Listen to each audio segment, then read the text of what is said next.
शहर में सभी लोग सुख और शांति से रह रहे थे, लेकिन अचानक एक दिन एक विशाल रोबोट राक्षस वहां आया और वह रोबोट राक्षस अपनी शक्ति से शहर में सभी को डरा रहा था। लेकिन शहर के कुछ जानवर और एक रोबोट मिलकर उस विशाल रोबोट राक्षस को हराने का फैसला करते हैं। लेकिन क्या वे शहर को बचा सकते हैं? इसे देखने के लिए आपको वीडियो को अंत तक देखना होगा और इस फिल्म का नाम पेट्स यूनाइटेड है। चलिए बिना ज्यादा देरी किए शुरू करते हैं। फिल्म की शुरुआत एक आधुनिक शहर से होती है जहां सब कुछ बहुत उन्नत है और इस शहर के लोगों की मदद के लिए कई रोबोट हैं जो हर तरह के कार्यों में उनकी मदद करते हैं। फिर हमें रोजर नाम के एक कुत्ते से मिलवाया जाता है जिसका वर्तमान में कोई मालिक नहीं है क्योंकि वह विभिन्न स्थानों से भोजन चुराता है, जिस वजह से एक पुलिस रोबोट उसका पीछा कर रहा है। और उस रात रोजर को बहुत भूख लगी थी, इसलिए वह भोजन खोजने के लिए एक खाद्य दुकान में गया और उसके पीछे पीछे पुलिस रोबोट भी चला आया था। लेकिन वह बड़ी मुश्किल से वहां से कुछ खाना लेकर भागने में कामयाब हो जाता है और उस स्थान पर गया जहां वह रहता था। और इस स्थान में उसके अलावा बहुत से जानवर रहते थे और रोजर उनके लिए प्रतिदिन भोजन लाता था और रोजर सभी को खाना खिला रहा था। लेकिन अचानक उनके बगल के कूड़ेदान से आवाज आने लगता है। हमें पता चलता है कि इस कूड़ेदान में एक रोबोट छिपा हुआ है और यह रोबोट अपना परिचय बॉब के रूप में देता है और यह भी कहता है कि मुझमें मानवीय भावनाएं हैं। और जब बाकी सभी रोबोट को पता चला कि मुझमें मानवीय भावनाएं हैं तो वह सभी रोबोट मुझे डिस्ट्रॉय करना चाहता है। मैं बड़ी मुश्किल से अपनी जान बचाकर यहाँ पहुँचा हूँ। और जब सभी ने उसकी दुखद कहानी सुनी तो उन्होंने उसे अपने साथ रखने का फैसला किया। और हर दिन की तरह एक दिन जब रोजर खाना लेकर घर लौट रहा था तो पुलिस रोबोट रोजर की जगह देखने के लिए रोजर के पीछे पीछे आने लगता है। और फिर अगले दिन रोबोट पुलिस एक बुलडोजर साथ में लेकर आता है और रोबोट पुलिस वहां बुलडोजर से हर चीज को नष्ट कर रही थी, जिससे सभी जानवर अपनी जान बचाकर भाग रहे थे।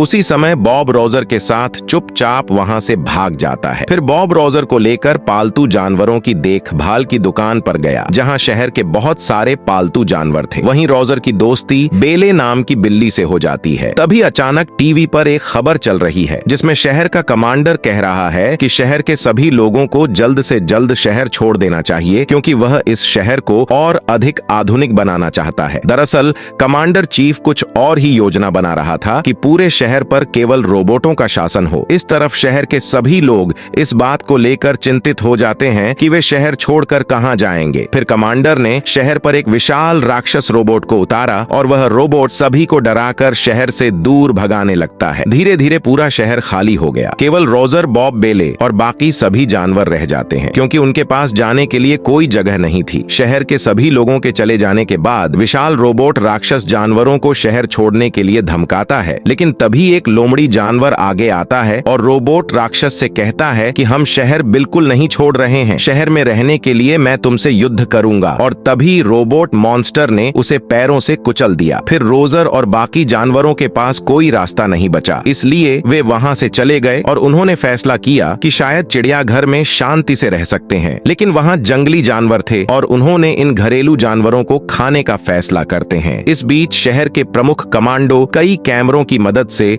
शहर पर नजर रख रहे थे। तभी उनकी नजर बॉब रोबोट पर पड़ी और उन्होंने सहायक से कहा कि मैंने इस रोबोट को नष्ट करने का आदेश दिया था, लेकिन यह अभी भी जीवित कैसे है? तब कमांडर ने सैनिकों को जल्द से जल्द इस रोबोट को ढूंढकर नष्ट करने का आदेश दिया। इस तरफ रोजर और अन्य सभी जानवर एक इमारत में रहने के लिए आते हैं, लेकिन वहां मौजूद सभी रोबोट उन पर हमला कर देते हैं और हमें पता चलता है कि इन रोबोटों को मुख्य कमांडो द्वारा नियंत्रित किया जा रहा था। इसलिए वे वहां से भागकर रेलवे स्टेशन पहुंचते हैं और यहां से दूर जाने के लिए ट्रेन में बैठ जाते हैं। लेकिन उनके दो साथी पीछे रह जाते हैं और समय पर नहीं आने पर उनकी ट्रेन छूट जाती है, लेकिन वे हार नहीं मानते। वे स्केटबोर्ड से ट्रेन का पीछा करते हैं। इसी बीच ट्रेन में मौजूद सभी जानवरों को एहसास होता है कि ट्रेन धीरे धीरे तेज चल रही है। दरअसल कमांडर ट्रेन को नियंत्रित कर रहा है और अपनी इच्छानुसार ट्रेन की गति बदल रहा है। ट्रेन की गति अधिक होने के कारण ट्रेन दुर्घटनाग्रस्त हो जाती है, जो कि कमांडर चाहता था, लेकिन इस दुर्घटना में किसी भी जानवर को कोई नुकसान नहीं होता है। फिर वे सभी एक शॉपिंग मॉल में जाते हैं जहां वे बहुत खेलते हैं, लेकिन वहां मौजूद सभी रोबोट खिलौने उन पर हमला कर देते हैं क्योंकि सभी रोबोटों को कमांडो द्वारा नियंत्रित किया जा रहा है। लेकिन सभी जानवर मिलकर रोबोट से लड़ते हैं, लेकिन तभी मॉल का सुरक्षा रोबोट आ गया और साथ ही साथ जंगली जानवर भी वहां आ गए। और सुरक्षा रोबोट सोचता है कि जंगली जानवर अधिक खतरनाक हैं, इसलिए सुरक्षा रोबोट जंगली जानवरों से लड़ने के लिए जाता है और इस मौके का फायदा उठाकर वे वहां से भाग जाते हैं। फिर बॉब सभी जानवरों से कहता है कि मुझे बहुत बुरा लग रहा है क्योंकि तुम सभी मेरे लिए इतना कष्ट उठा रहे हो, इसलिए मुझे तुम सभी से दूर रहना होगा। इसलिए बॉब खुद को गिरफ्तार करने के लिए पुलिस को बुलाता है। दोस्तों, मैं थोड़ा व्यस्त था इसलिए वीडियो पूरा खत्म नहीं कर पाया। अगला भाग देखने के लिए मैं अगले भाग का लिंक डिस्क्रिप्शन बॉक्स में दे दूंगा। वीडियो को अंत तक देखने के लिए धन्यवाद।